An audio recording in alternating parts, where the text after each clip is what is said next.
Good morning, friends. Today is the 17th Sunday after Pentecost, and I believe that you all are keeping well and safe in this critical situation because we believe in God, our God Almighty.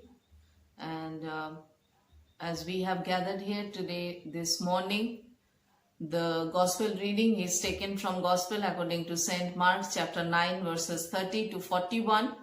And basing on that passage, for today's morning meditation, the theme is lessons of the cross for daily life. Lessons of the cross for daily life. So before we start our message, let us bow our heads, look into God and pray.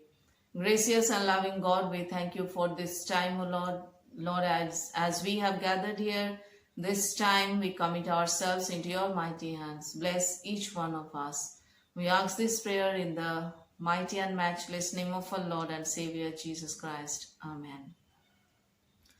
Friends, if we'll see 1 Peter chapter 2 verse 24, it is written, "And he himself bore our sins in his body on the cross so that we might die to sin and live to righteousness, for by his wounds we were healed." Friends, we need to understand that it is not the church, it is not our good lives, it is not even the Bible that draws people to Jesus. These things point the way, but they in themselves do not have drawing power. What draws people to Christ is his cross.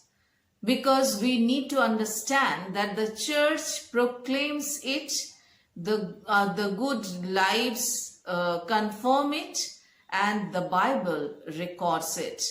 So it is the magnetic force within Christianity that has the power to pull people towards God.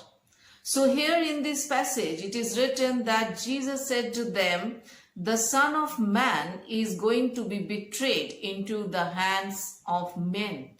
They will kill him, and after 3 days he will rise."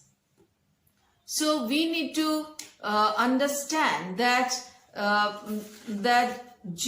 for Jesus to make this final step of the journey to Jerusalem was not very much easy task for him, because Jesus was not thinking about skipping out in time of his trouble. He was not thinking of ways to avoid the cross. What was on his mind was a solid determination to surrender himself to the will of God, even when he knew that the will of God was for him was to suffer and to die. So in Mark chapter 9 verses 30 to 41, we can discover that the lessons of the cross for our daily life is marked by, number one, obedience to the will of God. If you'll see verses 30 to 32, Jesus and the 12 disciples moved on from the north of Galilee, and Galilee headed south to Jerusalem, where our Lord will be brutally murdered on the cross. So this is the first step of his final journey, and his heart and mind are set to obey the Father's will. And as I have mentioned, that he must suffer many things, and nothing will stop him in obeying the Father and fulfilling his divinely ordained destiny. Nothing. So as he focuses on the cross, he also takes time to continue instructing his disciples, because they still have much to learn.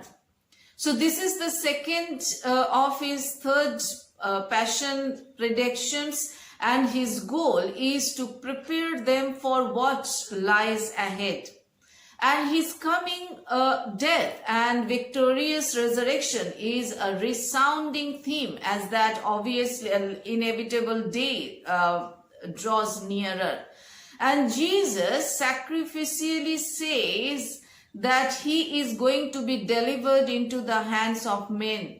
So the way to the crown is by way of the cross. So salvation is ours by his suffering, by Jesus' suffering. So as has been the case throughout our Lord's ministry, the disciples do not understand a dying Messiah. They have no room for that in their world view. A crucified Christ, the glorious Son of Man of Daniel 7, is also the suffering servant of Isaiah 53. So that just does not fit into their preconceived thinking of how God does things, and they did not understand, and they were afraid to ask Jesus. Now the second lesson is service to others in verses 33 to 37. So Jesus and the disciples arrived in Capernaum on the Sea of Galilee and retired to a house, probably the house of Peter's mother-in-law. And this will be the last visit here. And as he had done previously, he gave private teaching to the disciples in spite of what he has taught them about self-denial, dying to self and losing their lives for Christ and the gospel. And they still aspire to be sovereigns, to be royal, not the servants. And they remain deaf to what he has said about the road to true greatness. What is the path of the cross? And they still do not understand what it means to follow Jesus. So obeying God and serving others out of an overflow of gospel gratitude has still not sunk in. And finally, they admit that they had argued or debated with one another about who was the greatest. If you'll see James chapter 4 verse 6, he says, God opposes the proud but give grace to the humble. So they must overcome the desires for position. Jesus in grace and tenderness sit down taking the traditional positions of a rabbi, and he then calls the disciples and gives them a simple proverbial saying: if anyone would be first, he must be last of all and servant of all. It is critical important for us to see that Jesus does not repudiate greatness. He redefines it. Be great in things that matter to God, not human. So Jesus says, you will only find real and lasting happiness when you do serve someone. Not because you have to, but because you get to and want to. So Jesus does say there is a position you should aspire to obtain, a diakonos, a waiter of table, one who washes other feet.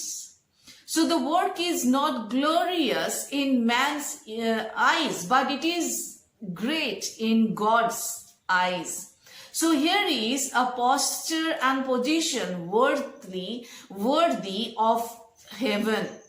So in verses 36 to 37, Jesus now illustrates what it means to be a servant of all by taking a child and putting him in the midst of them. So however, he does not stop there, but picks him and takes him in his arms. A little child was an excellent example of the least and last. And Jesus then startles the disciples by saying, receive one like this on my behalf, and you receive me. So in fact, it gets even better.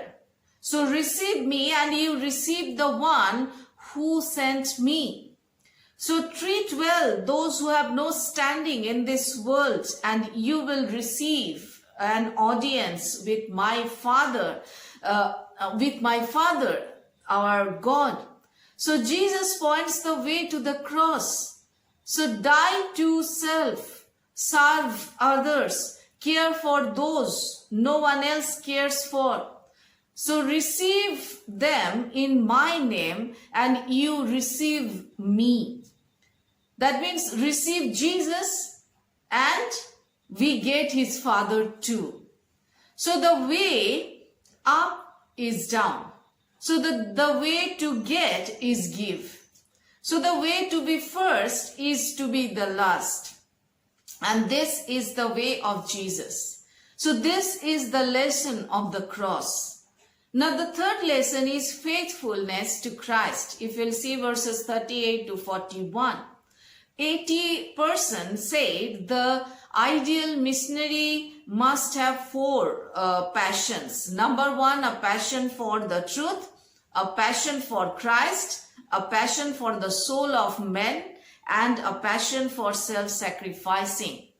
So the disciples, and in particularly the Apostle John, are about to learn that God's kingdom is bigger than their experience of it.